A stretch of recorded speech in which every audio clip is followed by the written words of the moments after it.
السلام علیکم dear students, میں ہوں غلام رسول اور ایک نئی ویڈیو کے ساتھ حاضر خدمت ہوں۔ ڈیئر اسٹوڈنٹس، ہماری آج کی ویڈیو ہے سبق ہے تاریخ کا کفن، اور جو اس کے مصنف ہیں وہ ہیں عمر جلیل، اور صنف کے لحاظ سے دیکھا جائے تو یہ افسانہ ہے۔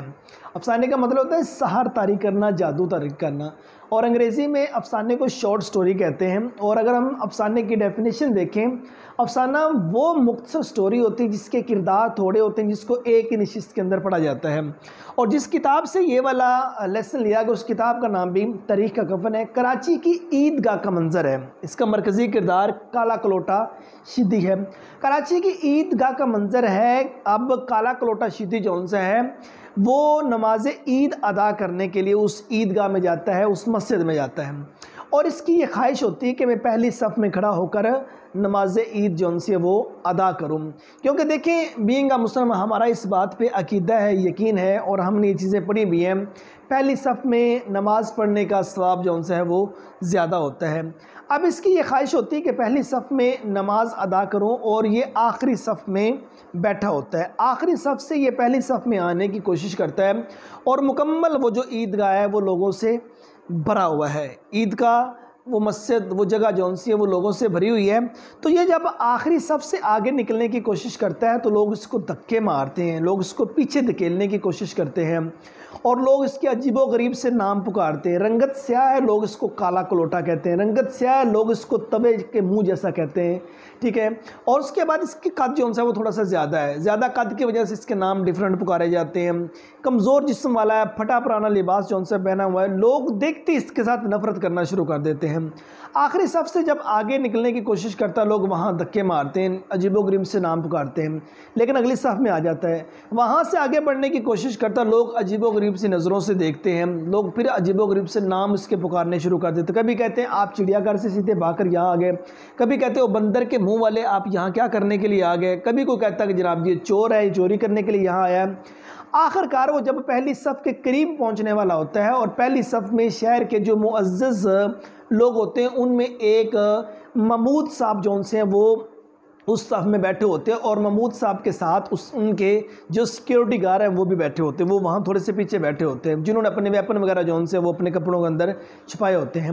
اور یہ شخص جو ہی جمپ لے کے اس صف میں پہنچنے کی کوشش کرتا ہے، وہاں اس کو پکڑ لیا جاتا ہے، اور پکڑ لیا جاتا ہے، وہاں بے تحاشا اس کو مارنا شروع کر دیتے ہیں، اس کو مکے، گھونسے، ٹھیک ہے نا، ٹھڈے، جو بھی مطلب کہ جس کے ہاتھ میں جو چیز آئی ہے اس کو مارنا شروع، مارتے مارتے تقریباً عیدگاہ کے باہر تک لے جاتے ہیں اس کو۔ بہت زیادہ مار پڑتی ہے، اور بار بار پوچھتے ہیں کہ جناب جی آپ کون اور یہاں کیا کرنے آئے؟ وہ کہتے ہیں میں پہلی صف میں نماز پڑھنا چاہتا ہوں، میں پہلی صف میں کھڑا ہونا چاہتا ہوں، میں پہلی صف میں۔ وہ بار بار مطلب کہ یہ کالا کلوٹا شیدی جون سے یہی کہہ رہا ہے میں پہلی صف میں نماز پڑھنا چاہتا ہوں۔ تو کہتے ہیں کوئی کہتا ہے یہ غیر ملکی ایجنٹ ہے، کوئی کہتا ہے یہ خود کش حملے کرنے والا ہے، کوئی کہتا ہے جناب یہ چور ہے، چوری کرنے کے لیے آیا ہے، اور کسی نے تو مطلب جو جب محمود صاحب کے جو سیکیورٹی گارڈ تھے انہوں نے پکڑا تو کسی نے کہتے ہیں جناب جی اس کو پتا تھا شہر کا جو امیر شخص ہے محمود صاحب وہ یہاں آیا، یہ اس کو مارنے پہ تلا ہوا تھا، اس لیے پہلی صف کی طرف بھاگنے کی کوشش کر رہا ہے۔ لوگ اتنا زیادہ مارتے ہیں، اتنا زیادہ مارتے ہیں، آخر اس بندے کی جان چلی جاتی ہے۔ اور یہ جو مکمل افسانہ ہے آپ کی کتاب میں مکمل افسانہ نہیں ہے، مکمل افسانہ سٹارٹ یہاں سے ہوتا ہے کہ عید نماز شروع ہونے سے پہلے، لوگوں کے آنے سے پہلے یہ کالا کلوٹا شیدی جون سے ہے وہ عیدگاہ میں جا کے پہلی صف پہ بیٹھ جاتا ہے، اور جو مسجد کے خادم ہوتے ہیں وہ اس کو وہاں سے پہلی صف سے اٹھا کے آخر والی صف پہ بٹھا دیتے ہیں، اور لیکن آخر والی صف سے بٹھا دیتے ہیں، اس کے بعد لوگ آنا شروع ہو جاتے ہیں، تو پھر یہ آخری صف سے آگے آنے کی کوشش کرتا ہے، تو اس کے ساتھ یہ جتنے مسائل میں نے آپ کو بتائے یہ سارے پیش آتے ہیں، اور آخر کار اس کو پکڑ کے لے جاتے ہیں۔ لوگ اتنا زیادہ مارتے ہیں اور یہ مر جاتا ہے، جان سے مر جاتا ہے، اور اس کے اوپر کفن جون سے ہے وہ ڈال دیا جاتا ہے، اور لوگ اپنی نماز ادا کرنے کے اندر مصروف ہو جاتے ہیں۔ تو اس بات کو انہوں نے تاریخ کا کفن کہا ہے، اس کہانی کو تاریخ کا کفن جو ہے وہ کہا گیا ڈیئر اسٹوڈنٹس۔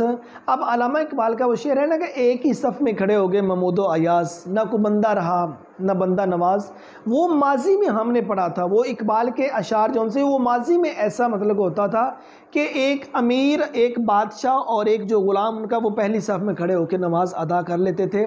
لیکن اس وقت جس سوسائٹی سے ہمارا تعلق ہے، لوگ شہرت کے نام، شہرت کے بھوکے ہیں، لوگ عزت کے بھوکے ہیں، ٹھیک ہے؟ تو وہ کیا کام کرتے ہیں جناب جی، امیروں کے لیے اگلی صفیں ہوتی ہیں، غریبوں کے لیے نہیں ہیں، ٹھیک ہے نا؟ اور جو مطلب کہ مصلی رسول پہ بیٹھنے والے شخص جو سے ہیں تو وہ بھی مطلب کہ عمرہ کی تعریفوں کے بہت زیادہ پل باندھے جا رہے ہیں۔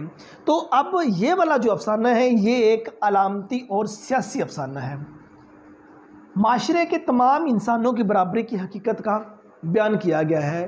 اس وقت جس سوسائٹی میں ہم رہتے ہیں کوئی برابری نہیں ہے۔ اللہ کے نبی کی حدیث پاک، کسی گورے کو کالے، کالے کو گورے، عربی کو اجمی اور اجمی کو عربی پر کوئی فوقیت حاصل نہیں، بڑائی کا معیار تقوی ہے۔ لیکن یہاں بات اس کے الٹ ہے، یہاں بڑائی کا معیار پیسہ ہے، یہاں بڑائی کا معیار جو ہے وہ عہدہ ہے۔ معاشرے میں طبقاتی تقسیم اور وی آئی پی کلچر، یہ ہمارے معاشرے کا طبقے کی تقسیم ہو چکی ہے۔ غریب الگ طبقے والے ہیں، جو عمرہ ہیں وہ الگ طبقے والے ہیں، اور عمرہ کا غریبوں کے ساتھ کوئی لینا دینا نہیں۔ چاہے وہ مسجد میں بھی مطلب کہ نماز پڑھنے کے لیے، اللہ کا گھر ہے وہاں تو لوگ برابر ہونے چاہیے، لیکن وہاں بھی ان کا ایک الگ سے کلچر ہے۔ سیکیورٹی اہلکار جبر اور امریت کی علامت، وہ جو سیکیورٹی اہلکار ہیں ساتھ وہ جبر اور امریت کی علامت ہے، مطلب غریب کو سکون کا سانس جو سا وہ نہیں لینے دینا۔ ایوب خان کے دور امریت کے پس منظر میں یہ لکھا گیا افسانہ ہے، ایاز کا محمود کی برابری کرنے کا ناقابل معافی جرم۔ اب یہ شخص جو سا ہے جو پہلی صف میں نماز پڑھنا چاہتا ہے، لوگ اس کو مار رہے ہیں، پوچھ رہے ہیں آپ کون ہیں، آپ کون ہیں یا تم کون ہو، تو آخر اس کے مطلب لبوں سے یہ لفظ نکلتے ہیں کہ میں ایاز ہوں اور میں محمود کے ساتھ نماز ادا کرنا چاہتا ہوں۔ اس بات پر اس کو گھونسے مار، مکے مار، تھپڑ مار، اس کو جان سے مار دیا جاتا ہے۔